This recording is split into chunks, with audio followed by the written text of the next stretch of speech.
Okay, it is currently 9:41 at night on our last night here in Mozambique, and we just said our goodbyes to everybody, and everybody's really weepy, and we're just going to, on this podcast, discuss the whole trip and how it went, some of our highlights, some of our lowlights, and this is our first team podcast, and I think this would be kind of cool just because people are probably tired of hearing me and Brian.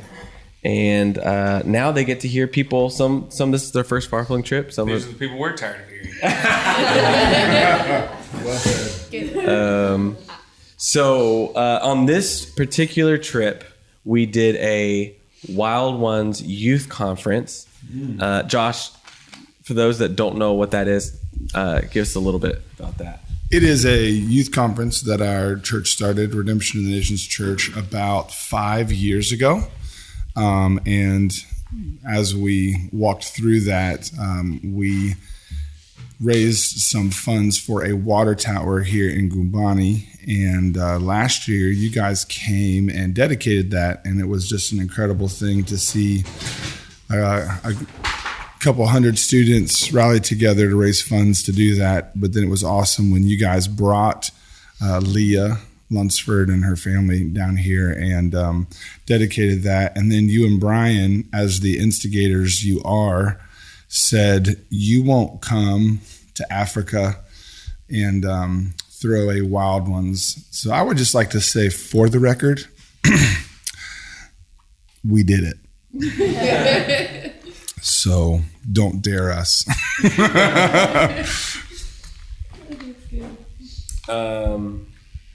You want to say anything about the conference itself? I mean, this is our first time doing, not our first time here, but first time doing the conference.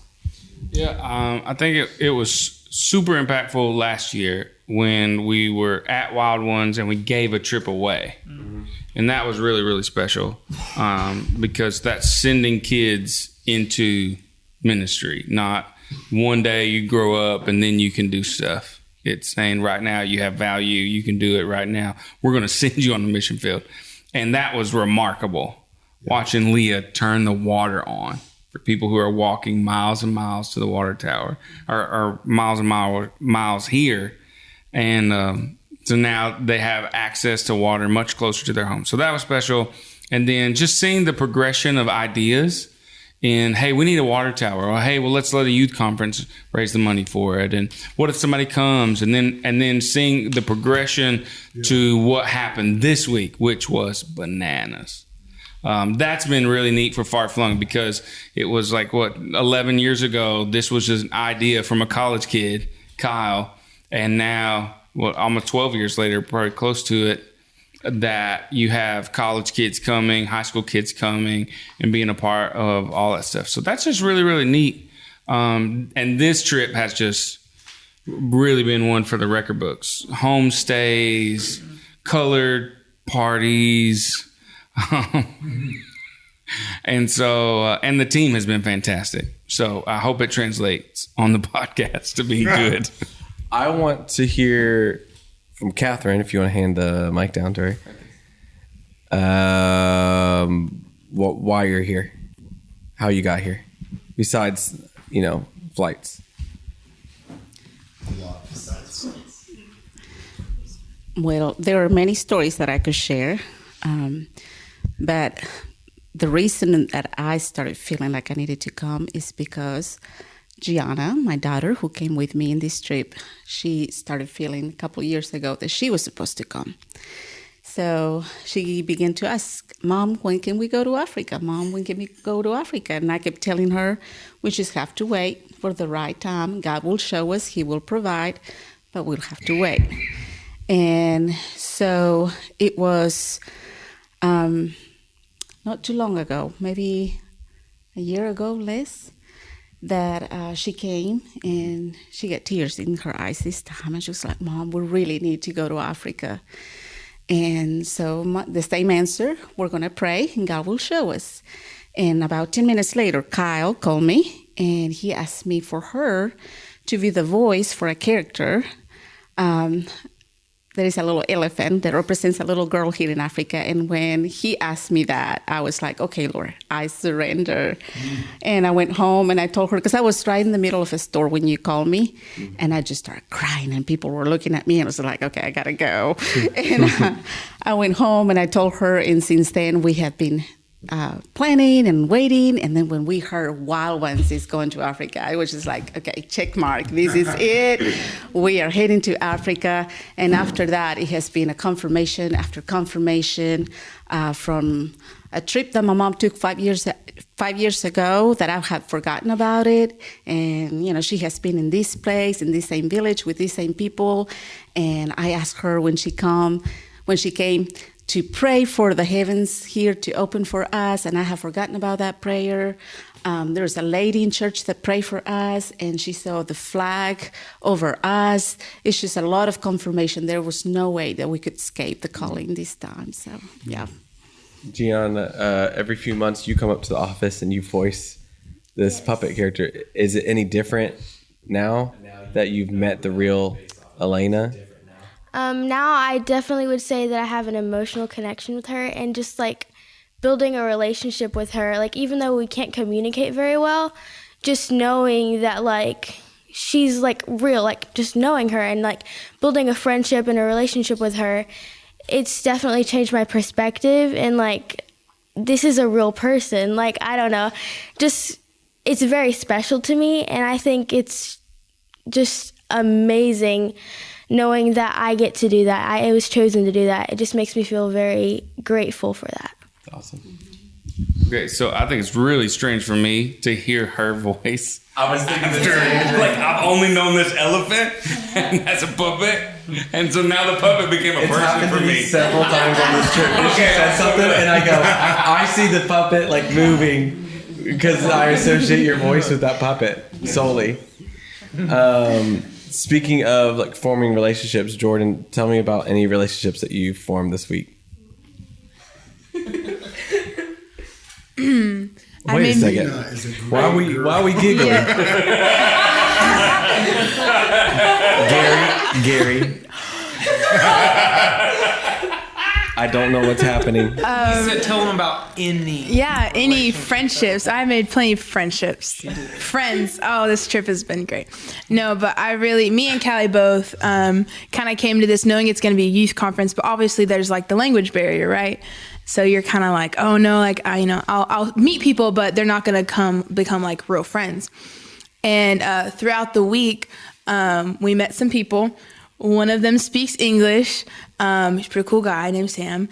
And then we also met Lena and Malusha. They're sisters. And throughout the week, I don't know, just something like we gravitated towards them. And they were very loving, very fun, very much like us. They reminded us of our friends at home. And we actually got to go to Lena's house, which was really cool. She kind of invited us over. Me and Callie and Sam and Lena all went around the village and got to sell bananas with her, which she does all the time. And we kind of got to see like what real Gumbane is like. You know, the village is really like, true life. Yeah, the true life. It just felt like she was just one of our friends, and we just were coming to her house and just hanging out. I actually felt like just a teenager in Gumbane. It was so weird because I've never experienced that connection with people before. Like, I feel like I know them my whole life. Maybe it's just because they're kind of similar in age. Maybe it's because they have like the same vibe and know how to have fun with us and things. But I don't know. It's just a really special experience getting to see all that. Yeah. Jacob, do you have a record with the... Poor guy. You tell as much as you want. I think you should tell the whole tea. The whole tea. I do not have a record yet. So we took the what is this, youth? We took the young adults. We took the young adults and Celia and Sabini and some of the others to this restaurant, and then they decided that we were going to go to the beach. So we drove about 30 minutes to an hour to the beach, And however long it was, it felt like the longest time ever in that truck. I have no idea. Yeah. We were riding in the water truck, which is open flatbed truck. It was a lot of fun, but it was very windy. It was something else. We actually got whistled at, and supposedly that whistle meant that we were cows or something. Because they were looking at me. Yes, Corroso. So we went to the beach and we just walked around. But when we were leaving the beach, I asked Kyle and Celia if there was a place that I could use the restroom real fast. And they were like, well, we need to save time. We have to get back. So Celia tells me to go with some of the other guys over to the rock. So I walk over there in like some bushes or something, and I went and peed behind this rock with people that live in Gumbane. And then I'm walking back to the truck, and this officer grabs me and pulls me aside. And I don't speak any Portuguese or anything else other than English. So I was very confused of what was going on. But supposedly you're not supposed to pee on the beach. So they were very close to arresting me, and somehow Celia talked him out of it. But yeah, so I almost have a record in what would it be, Mozambique, for peeing behind a rock on a beach.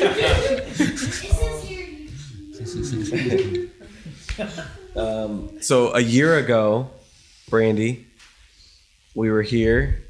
And Celia was talking to you about one day having chickens to feed kids because the kids can only really eat chicken like once a year at Christmas. And you and Karen come running up like, we got to build a chicken coop. And I'm like, okay, what? Oh, Celia wants a chicken coop. So I'm thinking like, okay, it's like a dog house. Like, okay, we'll build a little wooden thing and then have a few chickens. And I didn't know that she was going to have a factory for 600 chickens. But you and Carolyn, you guys just made it happen. Like you did the fun. Far-Flung didn't pay for it. We did some videos, and we pushed it, and we sold the shirts that you guys came out with. And then now kids in the feeding project have chicken weekly. And so I know you wouldn't have said all these things, so I'm setting that up. But what was that like? Getting here, one, seeing the chicken coop, seeing the chickens. And then also eating chicken all week and watching the multitudes fed all week from an idea you came up with. So it was Celia's idea. It wasn't my idea. It wasn't the originator. So, and also I thought it was going to be like a doghouse also. In my mind's eye, I saw like a chicken coop, like 4 chickens and like eggs and, a thing. Had no idea that the Lord had just given Celia this download for this entire property and that this self-sustaining chicken coop was part of that. Would you have still suggested it?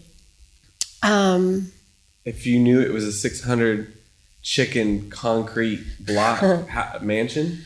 I mean, I would like to say yeah, but I don't know. Like, I mean, let's be honest. Like, that's like a big thing to commit to and see through for it to actually happen. You know what I mean? So, I mean, I would like to say yes, but, what happened was much bigger than what any of us, I think, had anticipated. But yeah, it happened. And so now there's chicken and there was like a lot of kids that got to eat the chicken and we got to eat the chicken all week. And so that was really pretty cool. But they actually have it, like it's here, in 1 year. I mean, it was basically halfway built by the time we left last time because she just jumped right on it and was ready to go. But yeah, to see that was like mind blowing. Like, don't discount those small little moments that you might just pass over normally. Just be paying attention and look what God does with something that, seems so small. So. What's it like to leave Gumbane a second time? Gut wrenching. It's really hard to leave the second time. And really hard to leave the first time, but knowing the people now, like we're friends on Facebook, we, comment on each other's pictures already, and then to come and spend time in their homes and have them teach you how to cook and give all the hugs. And it's just, it's like you're leaving part of your family here, you know. And even though there's so many miles separating us, like it doesn't feel far, you know, in your heart. It just feels like you just get to see them every day or what, because they're so much a part of who I am, even from just 2 years coming here, 20 days, you know. They really just become a part of who you are. So I'm very grateful for that. Ashley, you came in 2019, and then Brian came by himself in 2021, and then now you guys are both here with Memphis, first time in Africa. What's the difference? One coming without, you know, your spouse, and then now bringing your child. Well, it's a huge difference. When I came by myself, it was a great trip. We had so much fun, so many things we did. But it's like having all three of us together. It feels so complete. And it's not like I'm constantly saying, oh, Brian would love this. Oh, Memphis should be here, or this or that. It's like, and then watching Brian react to things and seeing the relationships he made the year he came.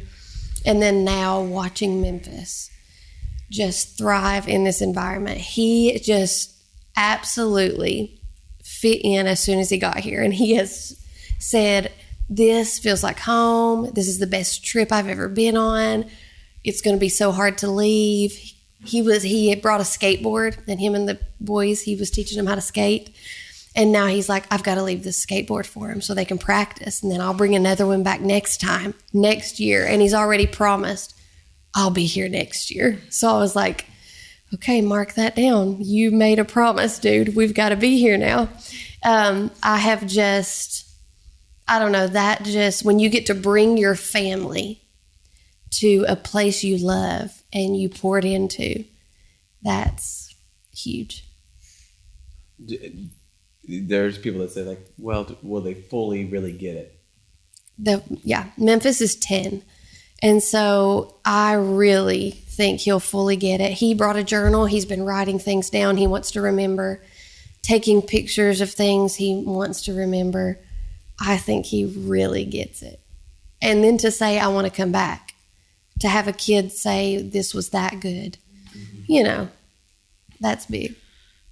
And even if they don't fully get it, I mean, I think there's an impact that's happening to 5 and 6 and 7-year-old kids here on Kids Day.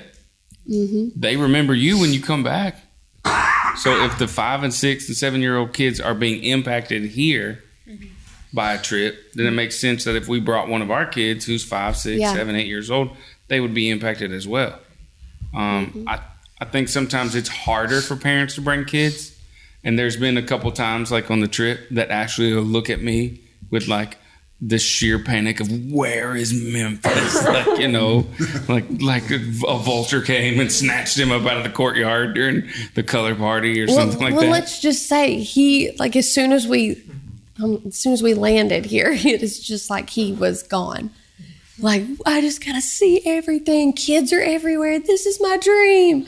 And I couldn't find him. He would be who knows where. If I couldn't see Memphis, I would look for Zeke. Because like they were like buddied up a lot. And the whole team like just was like, you know, great and stuff. Or Sam and Memphis. Sam's one of the guys around here. So, but yeah, I would say, you know your kids. You know what they can handle with flights and difficulty sleeping and those things. You know your kids. And so you can kind of judge. But if somebody's listening to a podcast and they've got, you know, like a 5, 6, 8-year-old, whatever, I mean, I say do it and find out later that they didn't remember. Opposed to not doing it and then never knowing. Wonder if that would have impacted their life. I don't know. We'll see. Because we'll never know. You know, and I guess you can ask him too. Like, you know, what's his thought? Was Gumbane, was this trip what you expected? It was far more better than I thought it was going to be. What makes you come back next year? Everything. What do you think you'll think about the most when you get home? I don't know. Maybe the safari or playing with all the kids. But the Wild Ones After party. thing was After really party. cool. Are you tired? Yeah. Wow. It's a thing that all of us know. I talked about getting starstruck when the camera's on me, so. It's hard. You're talking about the afterglow thing we did. Yeah. Yeah. Did you dance? Yeah. Who danced the most that night? Andrew danced a lot. There it is. Now, clearly, the question was not who danced the best. Right. Because that was not Andrew. No. When it came to dancing, Andrew had a lot of it. I mean, it wasn't me. Yeah. Quantity versus quality. Sometimes it's just the sheer amount, you know. He was kung fuing, man. I'll tell you what.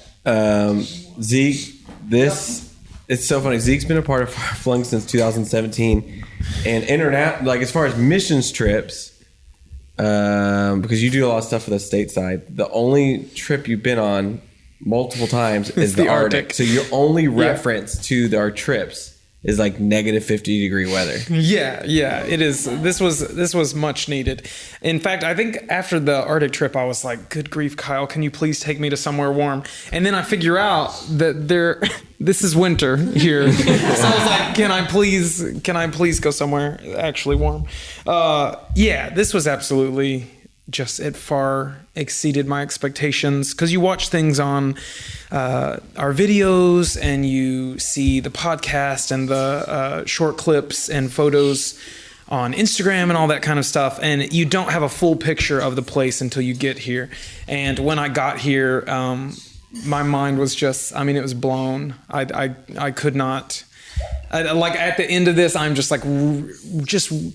crazy in love with Gumbane and the people here, and I did not know that was going to happen. I knew I was going to come here, and I was like, Whitney, I'm going to love this. It's going to be something that I absolutely love. And now I'm just if I'm not here every year, it's gonna wreck me. Now, what Ashley was saying about having everyone here, that would be fantastic, because I remember this whole week I was like, gosh, Whitney would love this, or gosh, Whitney would be in a corner crying, or in a good way, emotional, spiritual crying.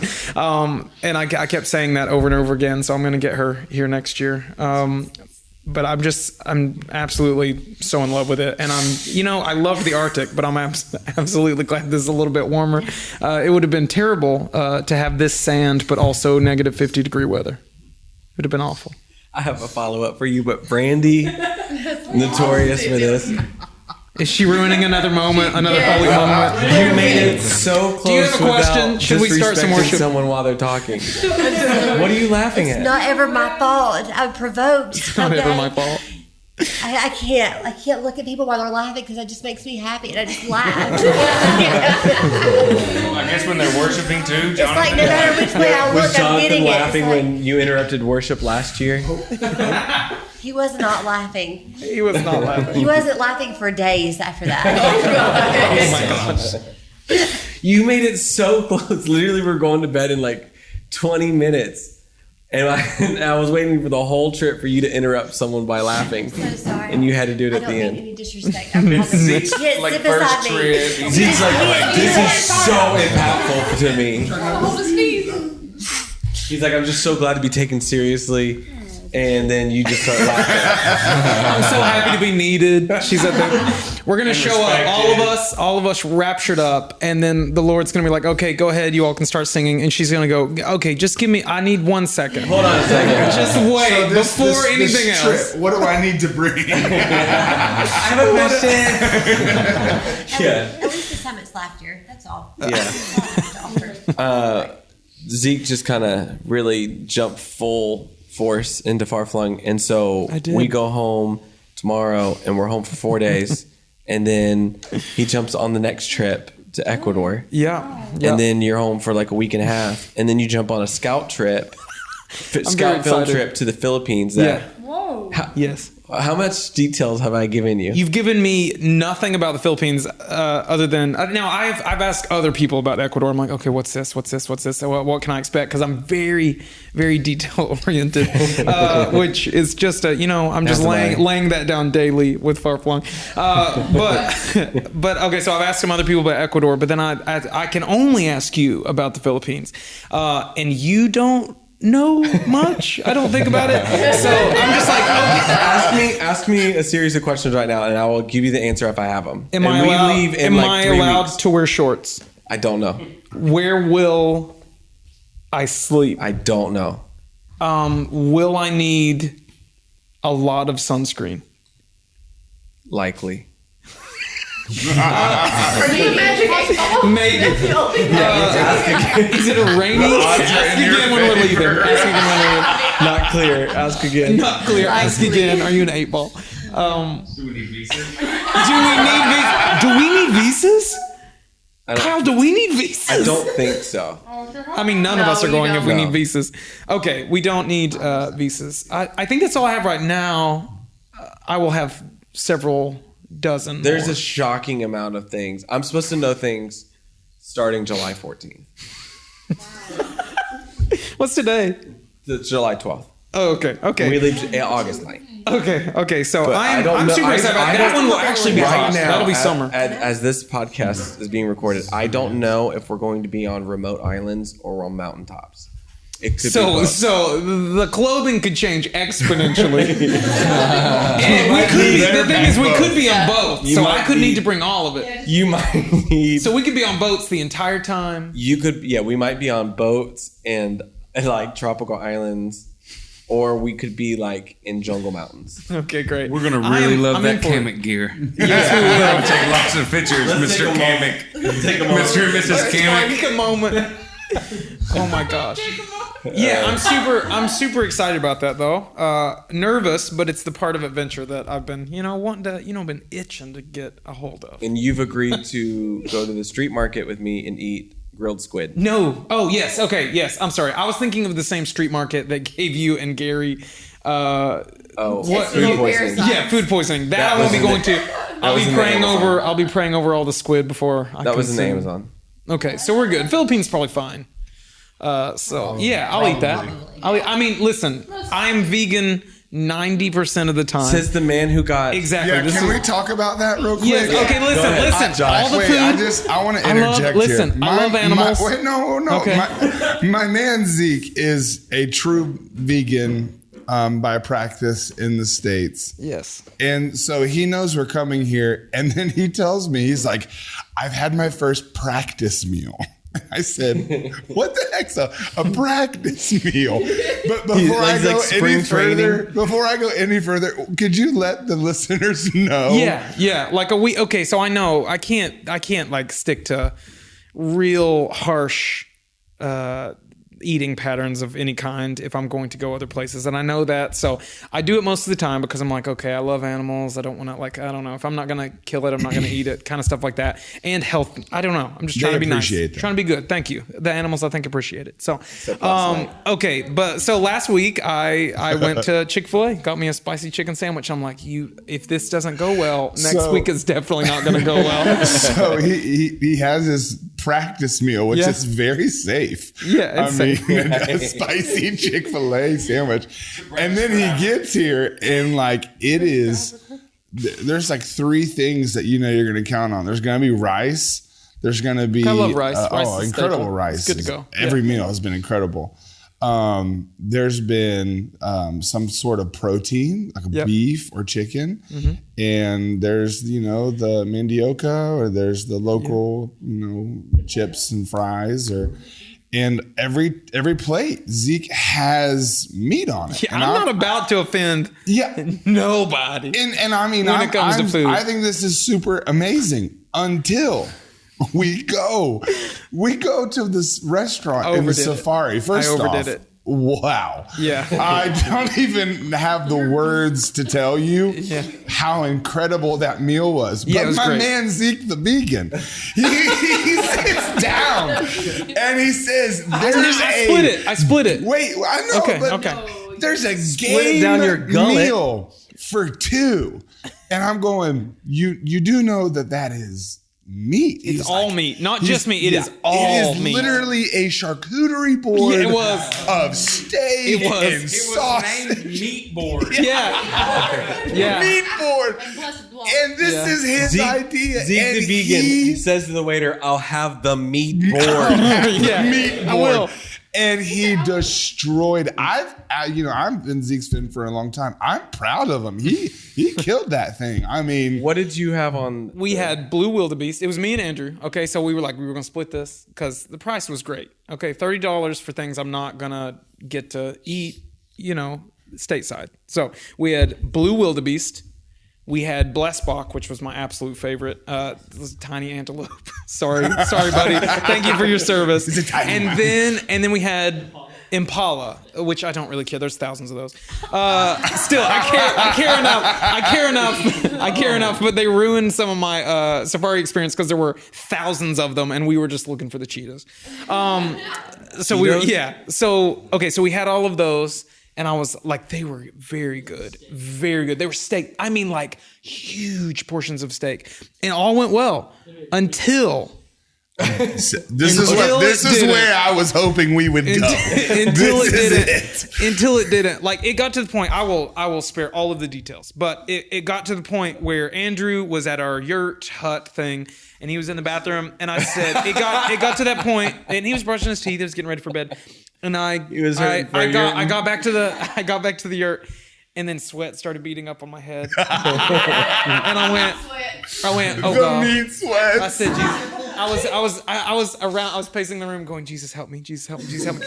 And then I try not to interfere with a lot of people and I try not to be in the way. But Andrew was in there, and I said, hey, Andrew, I'm just wondering, I was like, how much longer are you going to be? And I had my eyes closed, and I was like fidgeting out there. And I was like, how much longer are you going to be? And he was like, I just brushing my teeth. And I went over to the mirror, and I said, you can do this. And I looked at myself, and I was like, audibly, out loud. I looked at myself in the mirror, and I said, you can do this. I was like, you can hold it for about 3 more minutes. I was sweating. And I will spare the rest. I made it, and Andrew got out of the bathroom, and we were good to go. But at one point, you came to our room, and then you were leaving, and you're like, hold on, I have to sit down in case I don't make it to the bathroom. I was like, you're going to go use ours? And you're like, no, I just need to rest my muscles. I just wait. If I stand up or move too much, it's going to, agitate the abdomen. So I think the world wants to know, Zeke, when you get back to the States, will you continue your vegan lifestyle? For the sake of the mission call, oh my gosh, will you break probably until the end of August, I will not be a vegan because I'll be on all the trips. And I'm not going to be a vegan for 4 days in between now and Ecuador. I'm not going to be able to take you seriously next time you bring your non-dairy mac and cheese and you tell everybody, sorry, I'm a vegan. And I'm like, I just see you cutting up that antelope. You saw me rip apart. At one point, I had the steak on a fork, and I was ripping it out of my mouth. And then I look at it, and I go, man, this was an animal about a day ago. I can't get over the practice meal. Like the Chick-fil-A chicken sandwich practice meal. Like swimming the kiddie pool prepares you to go across the English Channel or something. Chick-fil-A to Maybach. My man don't play. It worked. No sickness until, about 50 ounces of steak. And then I was like, I might have overdone it. But look, okay, wait. Speaking of your room, after we left your room, what happened? Please tell everyone. I'm sitting there, and then the door quickly opens back up, and you're like, can you come outside? And our room is 30 feet, 50 feet away from the compound fence, and there's a river, and then just the wild. And he's like, there is something moving outside this fence. This is me. I need you to come look. So I immediately, Zeke's afraid to go to his hut because of what's out there. I'm running out without shoes on and a flashlight to see what it could be. And I'm running out there stepping on briars and stuff. I'm like, what do we got? And so I'm shining the light, and I'll cue the audio clip in post. Okay, because thank I'm you. like, I see his eyes. And Okay, you're like, I was just for whoever's about to listen to this audio clip, I was very, very nervous that it was a not jaguar, leopard, and it was that could easily scale this fence. But just in his defense, that just as we were pulling in, our driver casually says, "Oh yes, just a couple of nights ago, someone was attacked outside of the gates by a leopard." I was like, "Could you say that real slow, Jerry? Say that again, real slow."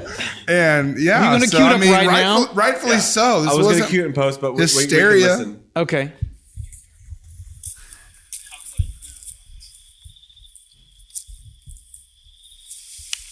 So I start looking over the fence, and then we can see the eyes, and I'm getting excited, and Zeke is.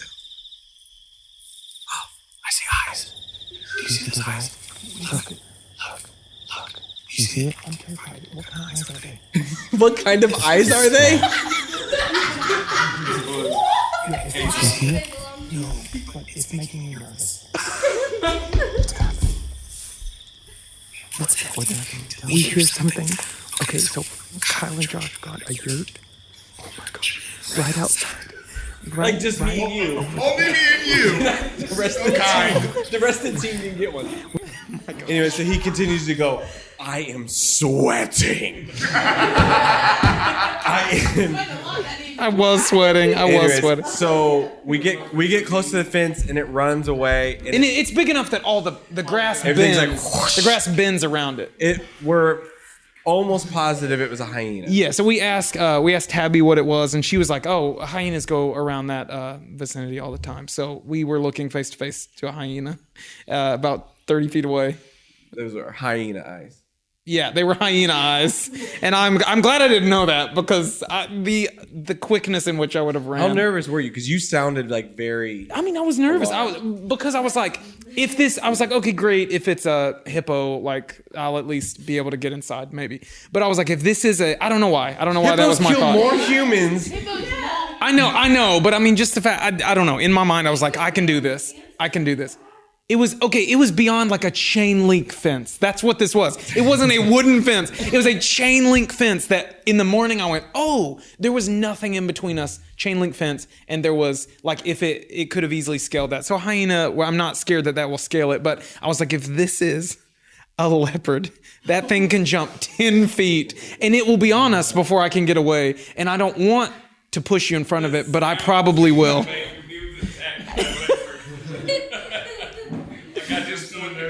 I don't want him to die. Right. But I want to hear the sounds. What a turn of This cannot be happening. What a turn of events where the person who doesn't want to eat animals because he has conviction is now being eaten by an animal. It's because they knew. They knew. Feasted on everything hyenas eat. And then 30 minutes later, a hyena is going to eat you. Yeah, that's what it is. I deserved it, honestly. You're like, this is why I'm vegan. I usually don't eat this. He said, please, I have to poop so bad. I can't run in this condition. I can't run. Oh, sweating already. Josh, leaving here, what are you feeling leaving Gumbane? I know you're going to come back, but Oh yeah. are you leaving the way you figured you'd leave? I think I am far more invested than I thought I would be. What I mean by that, first and foremost, I just want to give honor where honor's due. Just What is happening? Brandon, is this you?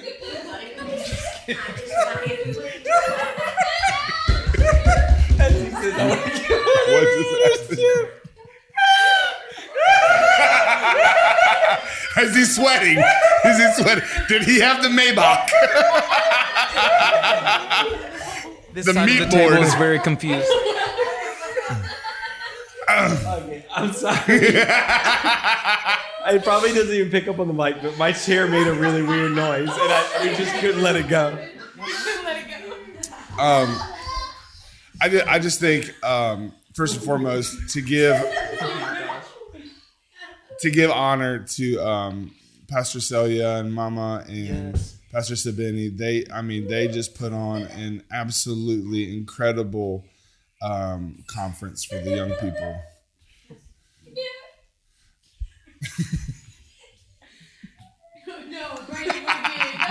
And here goes Brandy.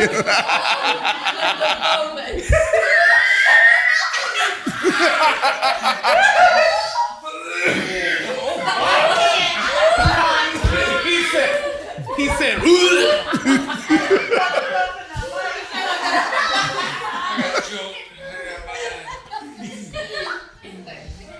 About that, I don't joke. No, you won't. About that, I don't joke. Just they just worked so hard together and put on an incredible gathering. Really, you guys challenged, hey, bring it here, and then really they just did all of the incredible work. If I'm just being honest, them and their team and the students, it was just done in excellence and so much care and so much love, and you see their heart for young people. And I think first and foremost, that's what was the first thing I noticed, was that they were so sincere about making this the greatest conference that could ever be for these amazing students in this area. And that just was such an important thing that I think kind of set this whole week up, and their team and the students and the whole village. There's a difference to going to like somebody's house that you know you're going to stay at that you don't really know, and it's like all of that like fear and worry. But there's another thing that's like you just stay at like close friends and family. It's just like we have this incredible place to rest and a lot of sweet people surrounding us, and really it was just life-changing. It was life-altering.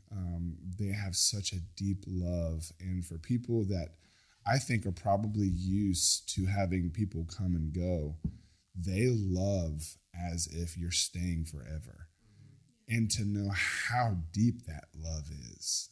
It would be easy to be like, oh, they're coming. No, there'll be another team some other day. But like they love you like you're the only one that's ever been here before. And it just made you feel like the most important person. And just their love. The language barrier, it was funny because I was super intimidated at first. But then it was like you were saying things with your heart that you didn't have words for that communicated. And I remember when we took their team out to lunch, and you could feel the tension when we got in the back of that water truck that Jacob was talking about. But after lunch, and then after Jacob's unfortunate event on the beach, something happened where we all spoke the same language. And I think it was just like kingdom language. It was like, we don't speak Kachanga. Oh my gosh. I mean, Shangana, Yeah. Portuguese, whatever, English. We speak a different language that I believe that our hearts knit together by Jesus. And so it was like you saw community unfold, and it was powerful. Like to see our students, which I just am so proud of our students and the team that came. I love all of them very much, to see how they interacted, in that their hearts also spoke that same language. And so you leave transformed. I mean, the level of intentionality and excellence with the services and the events and the fun stuff that we did. But I mean, you just left feeling full. Like your heart's running over. It's just been under this well of love and appreciation. And I'm definitely leaving and coming back. I just think that this is a cool little plug for any youth pastors that might be listening. You can't afford not to bring your students on a far-flung trip as a youth pastor. I think a lot of times we don't understand that. And Andrew and I, Andrew's one of my leaders, we were talking about what would it be like if we said every 9th grade class goes on a mission trip together. Just the 9th grade class. And that's 10, 15, 20, however. that is their initiation into high school ministry is we're going with Far-Flung somewhere. And I just believe that the bonds that would be made, the adventure that you have, and you, Kyle, you just don't know how to do anything without adventure. And I just love that. Brian said it so well after we got done with the conference. He says, man, the conference is over, but there's still a whole lot of room for Far-Flung. And that is just a testament to who you guys are as your leadership, is that every moment matters out here.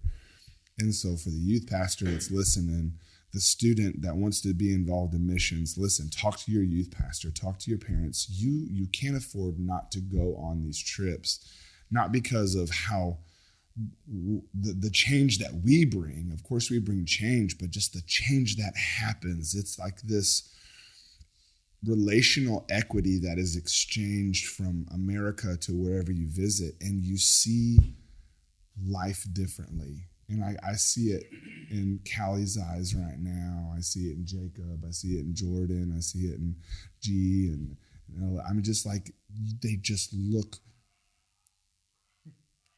different. And it's like they've been in the presence of the Lord and family. And I don't know if I'm allowed to do shameless plugs like that, but I just felt like I should. You can't afford not to sign your group up and come out here and experience what we've experienced. It's just life-changing. Life-changing. I think the mistake that some people make at times when you're signing up for a trip is, if I can't take everybody, I'm not going to take anybody. Yep. And you miss that. I'm thinking it was last year, it was Brandy and Delana. And Trevor still hasn't been yet, but it was Brandy and Delana. And it was Delana getting a gift of a chicken given to her at a home visit that started off the conversations about chickens and about all that stuff. I thought an animal was coming in the room. We think Zeke's going back out there. I can't take everybody, so I'm not going to take anybody. And somebody's thinking, well, I can't afford to take my whole family. Well, I'm going to take one of my kids this year. I'm going to take somebody else next year. Yeah. I'm going to take 4 seniors or freshmen. I can't take everybody. I'm going to take 4, and then I'm going to let those 4 impact the 30 that I have back home. Yeah. I think the best person to answer this is maybe Callie. Callie is getting ready to, she's a high school senior graduate, getting ready to go into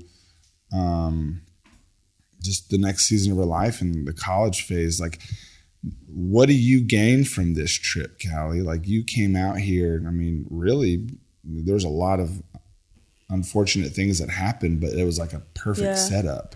No, yeah. I mean, I wasn't even expecting to go on this trip. Like, I had a trip planned with my school where we were supposed to go to Europe, and I was set to go on that. I mean, I worked my tail off, just earning money, and I was so excited for it. And then, COVID hit, and it got canceled and got moved back, and then just stuff happened, and I wasn't able to go, and I was really upset, disappointed. And then I heard PJ mention Africa, like, hey, does anybody want to go? And so I was like, oh wow, like, I mean, I have the money, like, I don't know, this kind of seems exciting. And then I found out, like, some of my friends, like Jordan, were going, and I was like, dang, like, this sounds like awesome. Like, I think this is what God has for me. I was like, maybe he used that bad situation and turned it for good. And I was like, I really feel peace about this. So I was like, I'm gonna do it. And man, ever since I made that decision, it's been life changing. Like, it's been an amazing experience, and I've met so many amazing people, and just seeing like the life here, and it's really like opened up my eyes to see my life through like a different lens and through a different perspective, and it's just been awesome. It's been amazing. I want you to talk to a 9th grader, a high school senior. Like, what do you tell them? You're their peer. Like, what do you want to say to them? I'll probably just say, I mean, it may seem like scary, you know, like unfamiliar, like territory, like, wow, like a whole nother country, like, you know, what is this? But I say, just do it, you know? It's so easy to think about all the factors or think about the money. You're like, oh, I don't have the money, or, you know, I can't come and find family. I mean, I'm here by myself. Like, my family's not even with me. And just so many factors you can think about. But I say just do it, you know? In my heart, I just was feeling that, like, you know, wherever he goes, I'll follow. You know, I just really felt that on my heart with the Lord. Like, I just wanted to go wherever he went. If he's in Africa, I'll go. And, like, I didn't care who went with me. I mean, yeah, it's been nice, like, having, you know, all my friends here and a good group of people. But, yeah, I just say just go, you know? Like, yeah, that's it. We talk about things that can't translate on a film. I asked Kyle this while we were walking in Agualanga, and I was like, "What can we not tell on film?" Which it's you know, when you have Steven here, who's phenomenal, there's very little you can't tell on film. You can't feel the sand under your feet. You can't smell the fire from them cooking right outside our door in the morning. There's some of those things you can't really. There is a depth to, and I think it came out of this conference, these kind of two phrases. One is me paraphrasing a Joshism. Fun doesn't need a translator. Right? It just doesn't. Joy. You could say joy. Joy doesn't need a translator. And when I watch all these kids playing with hundreds of these kids from Maputo, from the villages, and they're just all playing. Nobody speaks, you know, a lot of people are not speaking the same language, or the leaders don't speak the same language as the people they're leading. But fun didn't need a translator. No. Fun doesn't need a translator. You can see that on the film. You can see it. There is a depth to the experience of that when you're not watching people have fun, when you're having the fun. Yeah.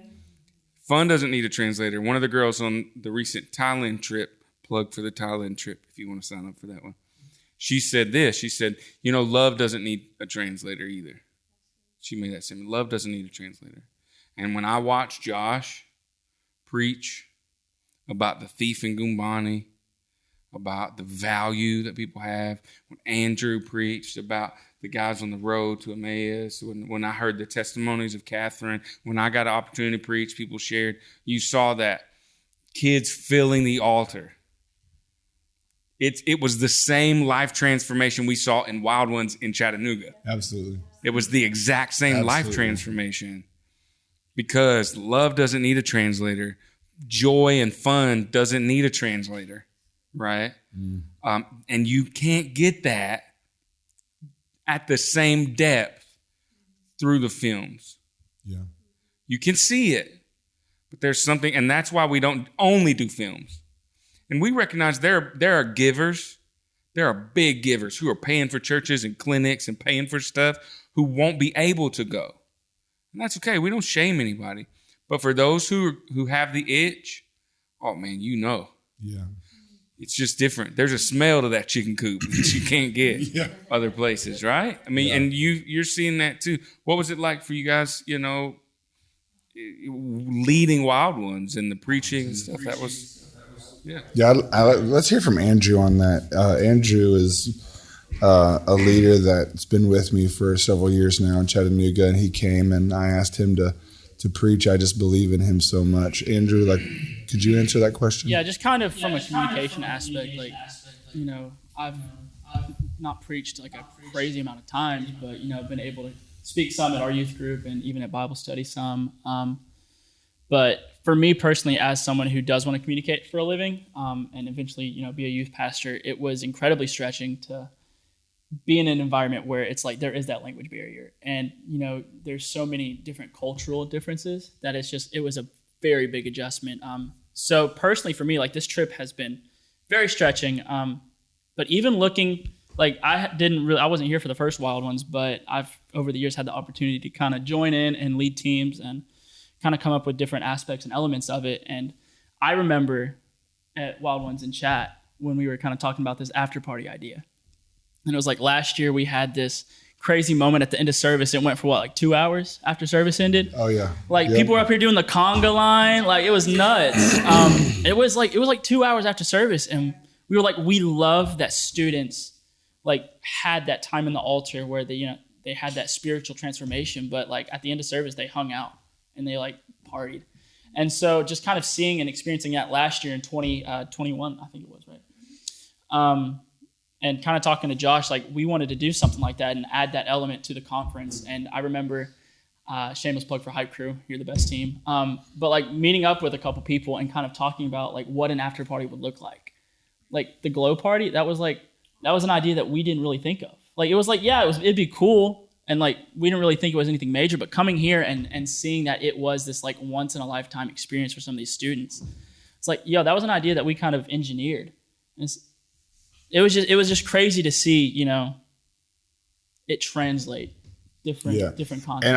And I'll say this, the glow party in Gumbane was like, I'm going to be honest with you, as a youth pastor, for 15 very long years, you see just excellence, and you see Sabani really just put so much of her heart in it. And we brought the glow sticks, right? But she had the vision. Mm-hmm. And when you saw her get the stuff to make the dream come true, it was like watching a part of her unlock. Yeah. And to see it. And I want to let all the youth pastors know, you need to watch the video from this. It is gold. It was done at such a level that just makes student ministry what it is. And it was fantastic.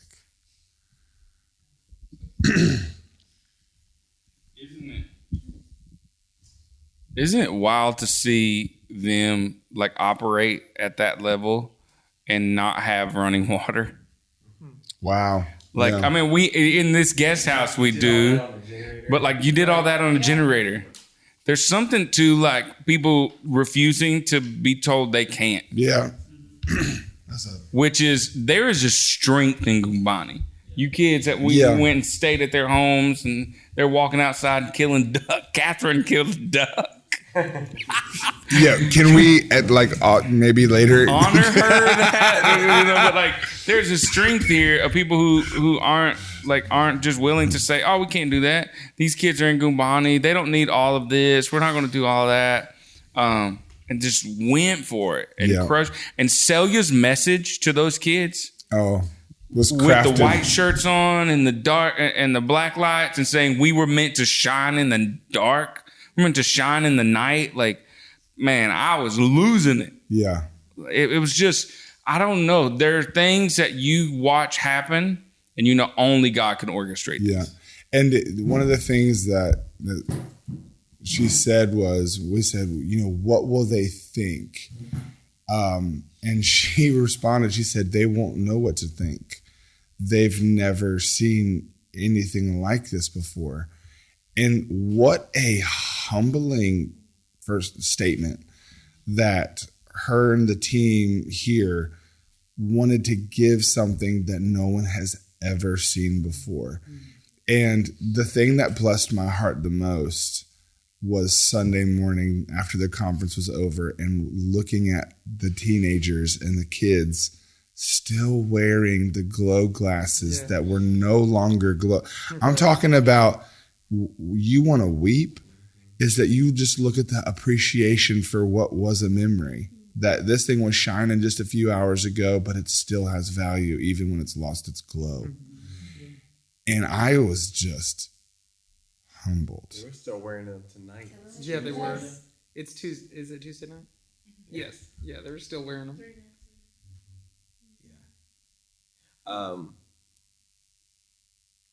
They're in the process of building this new church, and they're getting ready. The next phase is like while we were here, they put up the steel structure. Next is the roof, and Celia's got some people that are going to donate. We'll probably donate. Like we'll collect the money. It's been a big project. I don't know how much this church is going to be by the end of it. I think so far there's over 30,000 into it, and so the roof is about 15,000 more. And so, the funds are going to get here, but Celia has always preached to her people, like, we don't just have our hands out and receive. Like, you have something to give. If it's money, great. If it's not, then you can bless people with your prayers. You have something to give. She's always empowering them.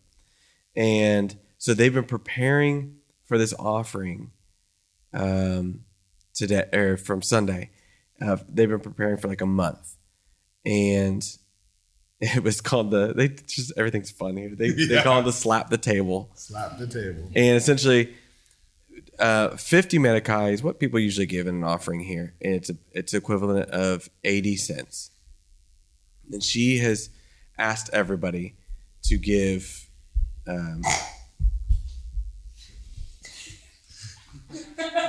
Dean asked a question, Brandon. That was a weird call. I sound like a duck.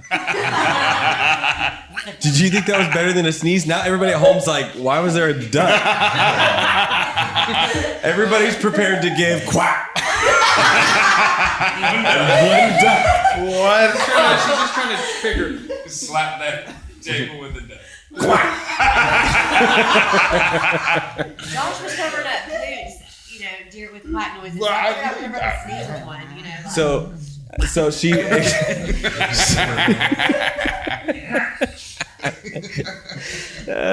she encouraged everybody to give 500 Medicae, which is the equivalent of one duck.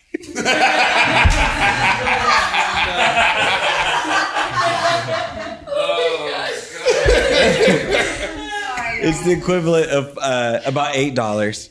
And I mean, it was a big deal. I was talking to a lot of my friends, and they were just like, "Oh my God, like $8, like 500 Medicae, and it was humbling. Like I didn't know like whether to celebrate or weep, right? Because I'm watching all of them. I know what it means. I know they don't make much, and they're giving a big sacrifice today, but they wanted to be able to play a part in this roof build, and they're just going up there and just slapping the table. If they gave 500, they got to slap the table. And the rest, got to place it on the table. And the kids were giving, and the young. Were those the rules? Yeah. Oh my God! I was slapping no matter what I did. No, if you give 500, you get to slap the table. Slapping the table. They probably thought I was giving more than I was. So they ended up raising a ton for their church, the highest offering they've ever raised on a single Sunday, and it was just beautiful. And they celebrated, and it cost them something.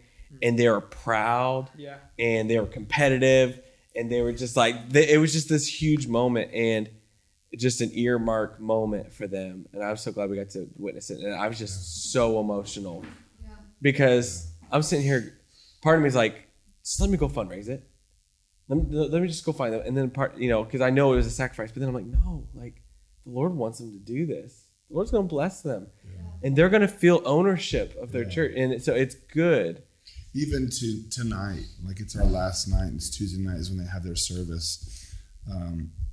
Before Mama dismissed, she goes, "I just want to honor somebody who they didn't have it to give on Sunday morning, but she just longed to give it so much."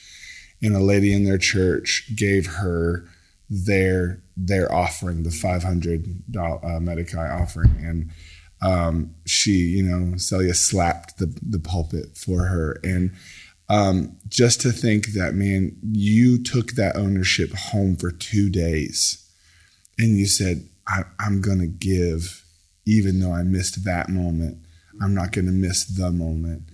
And just to know that is the type of people that they have, you can now understand why there's so much blessing and favor here.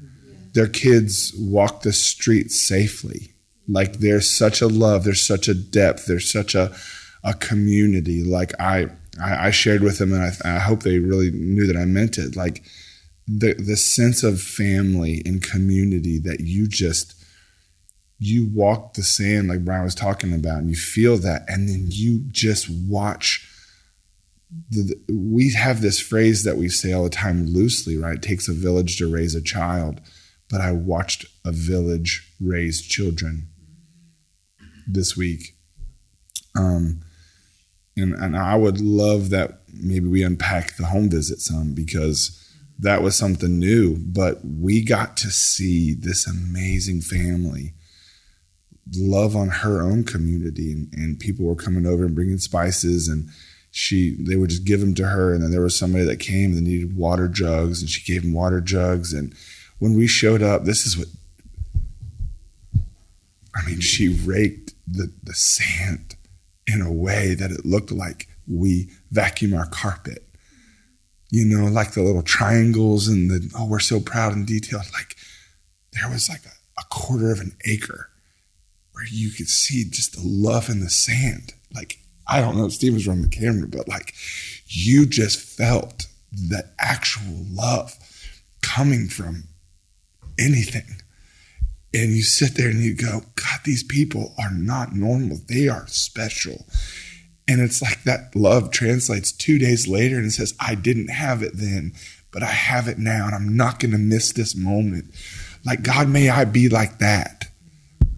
May I bring that 2 days later. May I show love and honor in such a, I don't know, man. We always say, if you ever need sugar, come get it. Like, it's just a part of life. You're going to have neighbors at your door. And I just think that, man, I want to take that home. I want to love my family better and say, guys, we're going to love our neighbors, and we're going to do things and show our love and gratitude and appreciation for everyone. And I'm just like, sorry, that was a massive tangent, but like, man, it just spoke so much. You saw so much genuine care and so much. I've never, and I don't mean this as an insult, I've never been at a place with less, but ever felt so much more. I think it's a mistake to think, to say that because they have so little, they're so grateful. Yeah. Well, these kids have never seen anything like this before. So because their lack is not what authors their gratitude. Right. So it's good. It's not. Like, they're not grateful because they have little, because I've been to some countries where people had little and they were still ungrateful. Wow. And you can hear stories of you go into villages or places and they're like, give me your shoes. And then you do, and they're not grateful. Gratitude does not come by how much or how little. Neither does generosity. Yeah. Right? Their generosity is not measured by if they have a lot or have a little. Because we saw crazy generosity. Crazy. There wasn't anybody here that didn't go to a homestay where they did not generously give to you. Oh my goodness. Food and gifts. And their bed that they sleep on while they slept on the floors. Yeah. The amount that they own, their net worth, does not determine their gratitude or their generosity. Come on. And so that's like a huge mistake to think, man, well, they're so grateful because they never get all this stuff. Those kids are not grateful because it's because there is a culture of gratitude. God is doing something in the sands in Gumbane where there is this gratitude. And that's one of the reasons Far-Flung loves to partner and jump in here. We're not inserting vision. We're partnering with vision. That's just not our role. But man, how much generosity have you experienced since you've been here? Oh, man. With people who have so little. And then how many stingy people do you know at home? So many. Name them. Name them right now. The podcast just went viral. Part 2 for all the names. Part 2 for all the names. Oh, use the mic. Yeah, use the microphone. So I think like something that I've picked up on was just a spirit of honor. There's such a spirit of honor, not just for us that are here, but for each other. Yeah. Like, I know I don't speak Portuguese. I have yet to hear a person be upset or impatient or ugly to another person here. Everyone speaks so kindly and so softly and so gently to each other. I mean, no matter what's going on. And when you talk about generosity, like we went to look at the Orpa, we went to look at her garden, and she was telling me about the different plants that she has, and she got to mandioca, and that's a word I understood. And so I was like, oh yeah, mandioca. Oh, that's so good. Rub my stomach. And she pulls the mandioca out of the ground. She harvested her whole mandioca tree for me. And like takes it inside, washes it, and immediately starts putting it on the stove. We had just eaten. Like the whole mandioca crop, just because I said I liked it.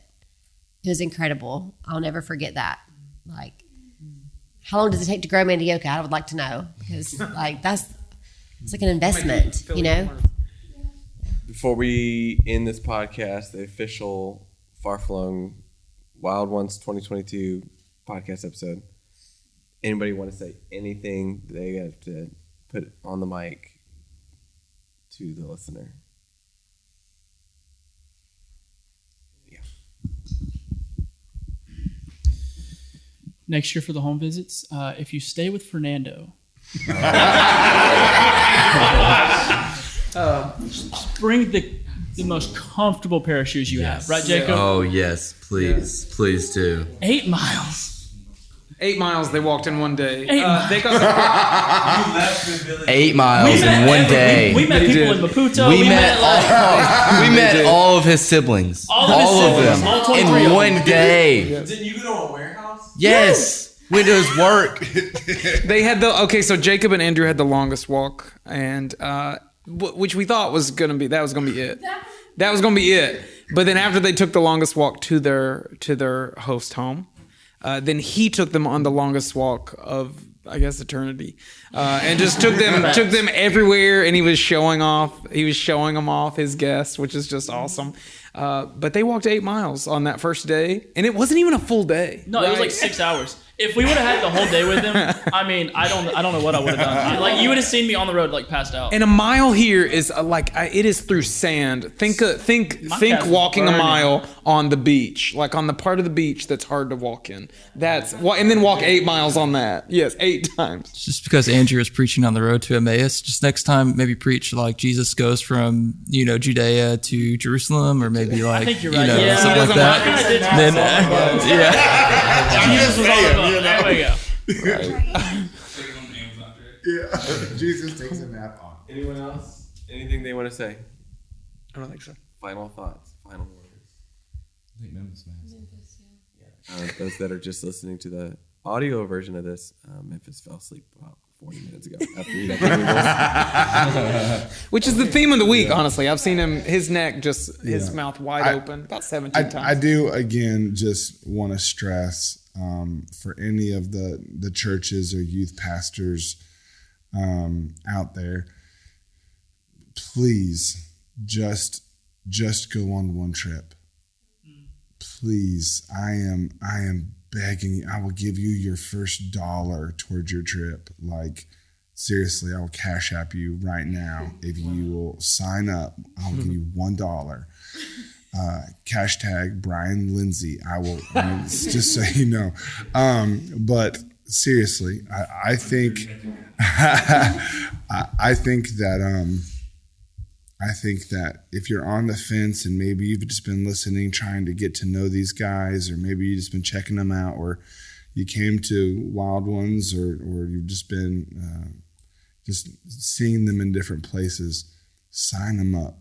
Sign up your kids. Even if it's only 5 that come, it'll change their lives and it will change you. And I promise you, you will take more home than you ever brought. You'll take more home to the kids that couldn't come than what was brought with those that did come. And I'm telling you, please check this thing out. Partner with Far-Flung, jump in on a trip, and just watch what God will do. Seriously. Well, that's it. Hey, thanks for listening to this episode. We hope and pray that you have been blessed. We are passionate about missions, and we love to tell stories about all the adventure that is going on around the world when we travel. But most of all, we love to tell the stories about what the Lord is doing around the world. We believe that we are all called to fulfill the Great Commission, which is to go into the world and make disciples. At Far-Flung, we say, everyone goes. Some go by giving, some go by serving, and some go by going, but everyone goes. So our prayer and our desire is that you have been challenged and encouraged so that you can also jump in on these adventures with us. There is so much need around the world, and there are so many people that are waiting for someone just to come tell them about the hope and love of Jesus Christ. If you're sitting there going, I want to be a part of this, you can go to our social media pages, or you can go to our website, farflungtincan.com.